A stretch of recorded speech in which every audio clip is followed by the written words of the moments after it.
space program. So you need to know about going to the moon. You need to know which direction is your salah. But okay, the answer is, I don't know. Imam Abu Hanifa rahmatullah, he said, you're asking me questions that are of no consequence. I have many questions in my head that Allah will ask me about on the Day of Judgment, and that isn't one of them. I'm not saying about this question, but I'm giving you a nasiha. But when it comes to people asking you questions, don't be afraid to say, I don't know. Because there's no shame in not knowing. So my answer is, I don't know. The next question.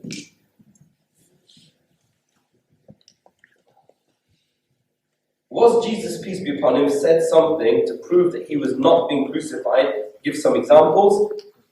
We don't need an example from Isa a.s. to prove that he was not crucified, because the example I gave was from the Quran itself. The Quran says that Isa a.s. was not crucified. The Quran is the infallible, undeniable, unchangeable word of Allah, our Creator.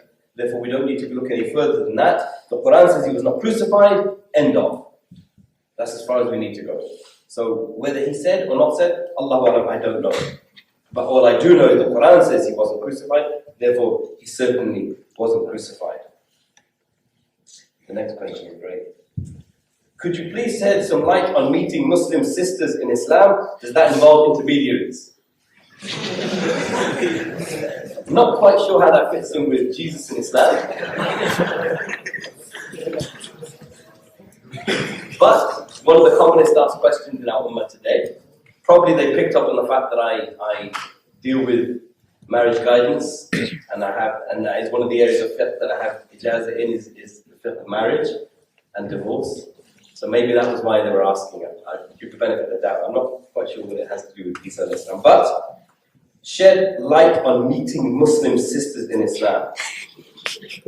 If by meeting a Muslim sister, you mean hanging out together, chilling, saying, come on, let's go for coffee, go chill together. Yeah, you're my halal friend. You're my halal buddy.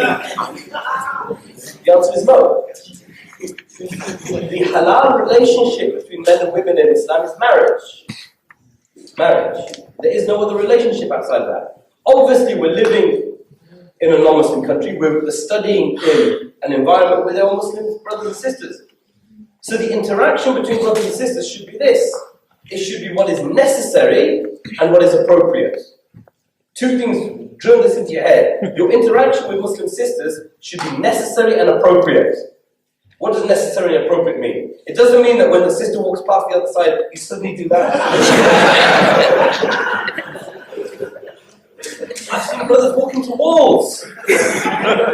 What are you doing? I'm lowering my gaze. But you're sitting next to a non-Muslim woman in your class yet. Be a bit sensible. What necessary and appropriate means, if you're on a course together and you have to study together for a particular reason in your class, as long as there's people around, you exchange your views on what you're studying, fine. Because I said necessary means you have to study something, and appropriate. It's the manner in which you conduct yourself which is more important than the actuality of where and how you can conduct yourself. So if you have to meet with your tutor is a woman. Of course, you have to meet. You can't say I will only speak to you, my tutor, from behind a veil. Erect a curtain in your office. Come on. If that's what you go live somewhere else.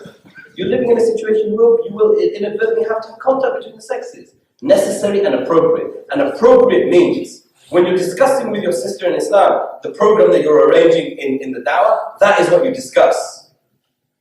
So, sister, did you manage to get the flyers printed? Yes, brother, I managed to get them done. Here they are, jazakallah khair. Have a conversation about that.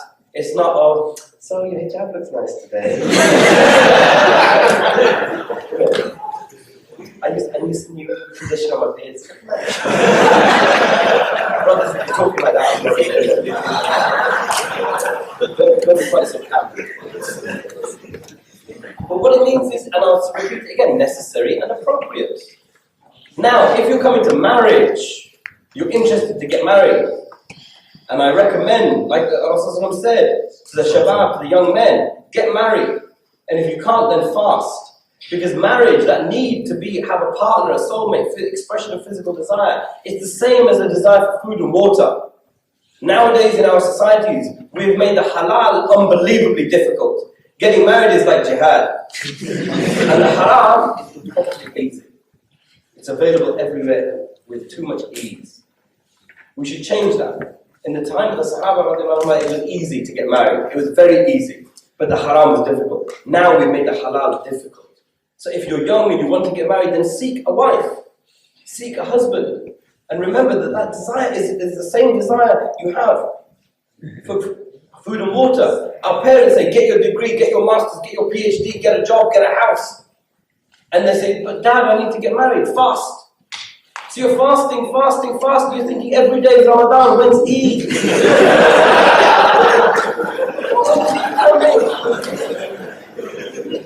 My degree, my house, my PhD, subhanAllah. I'll do Qurbani on myself. So, marry. Now, how do you get married? Yes, if you're seeking marriage, again, necessary and appropriate. If you're seeking a partner for marriage, it is necessary and encouraged. But Rasulullah encouraged you to see the partner, the potential wife. So you should have some contact, but that should be done where appropriate, meaning with chaperones, with the girl's wali present, with people having knowledge of it. This is the best way to have that kind of contact. So one thing I would say in answer to that is necessary and appropriate. Okay, that's all the questions. No, that's it. That's all the questions. So.